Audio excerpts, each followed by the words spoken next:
Assalamualaikum everyone, welcome back to this channel. So this is me Arya Wahid. In this video we are going to start learning about the mineralocorticoids. So in the previous lecture we have discussed about glucocorticoids and we have discussed the pathology of it. So let's start the mineralocorticoids. So you know very well mineralocorticoid is a hormone which is released by the adrenal cortex and the which layer of adrenal cortex? Yes, you are good. The very last layer of adrenal cortex, which is the zona reticularis. So, by this layer, aldosterone is released.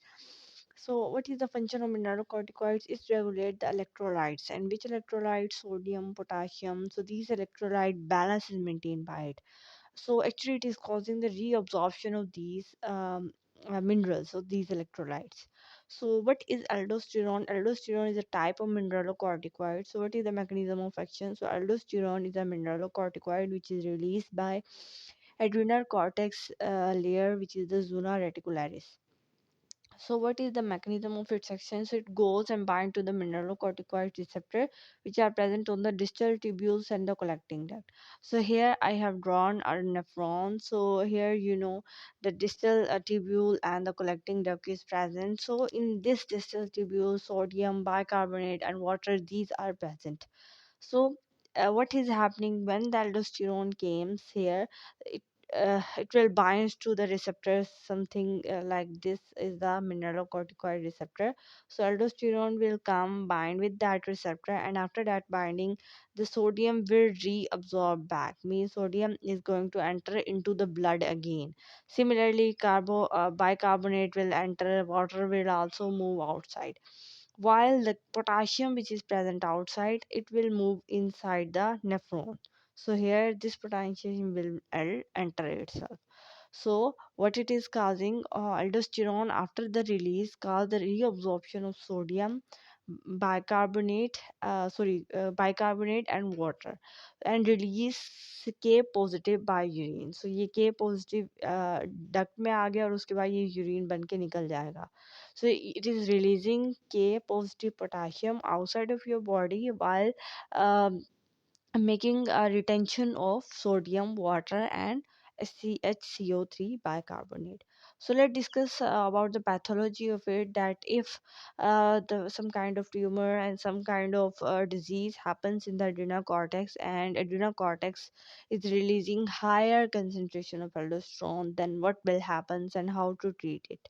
So let's discuss that.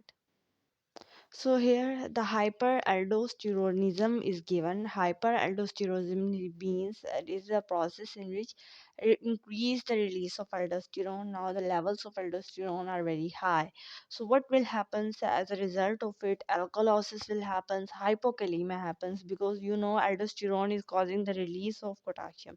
So more potassium will release out and hypokalemia will happen. Hypokalemia means very low level of potassium. So now potassium is very low in level inside your body, as well as hypervolemia will occur, means increase in the volume.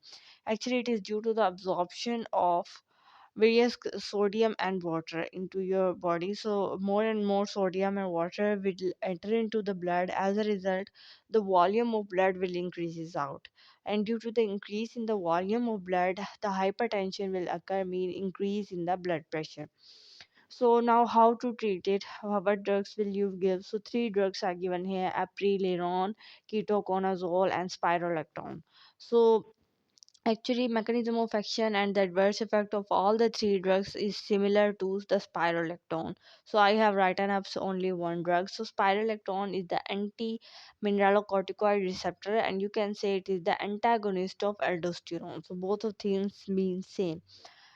Actually, its mechanism of action is that it will block the mineralocorticoid receptor. So as you can see here in the picture, so here now what is happening. Now we are not giving the aldosterone. I am giving that patient spironolactone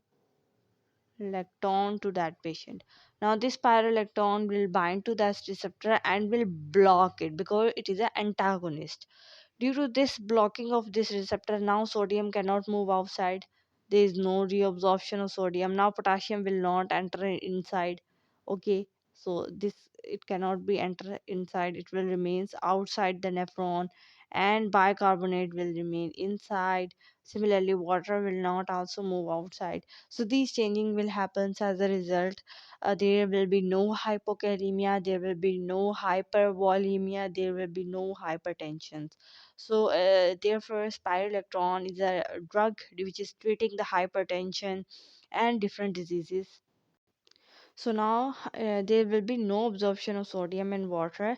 So it is going to treat hypertension. It is going to what? It is going to decrease the blood pressure. So it is treating it. It also treat the hepatic cirrhosis, because high levels of sodium and water, so they affect the liver also, and also safe from the heart failure, because heart failure occurs due to very low level of potassium. So it is increasing the potassium level, so it is treating that, because potassium is very important for the heart health. So if their level disturbed, then some kind of adverse effect will happen on the heart. And lastly, there is a disease. This is the rheumatism.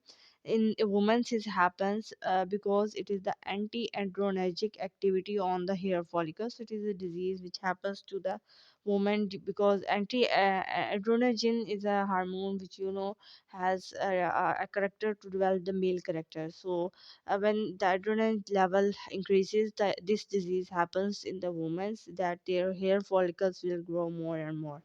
And there are some adverse effects of spirolectone like hyperkalemia, that very increase in the concentration of potassium will occur inside, because now potassium is not releasing. It can also cause menstrual irregularities in the women and also produce rashes on the skin.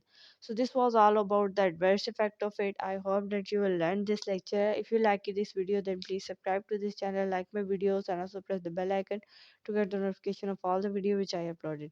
Thank you so much. Meet you soon in the next lecture. Till Allah Hafiz.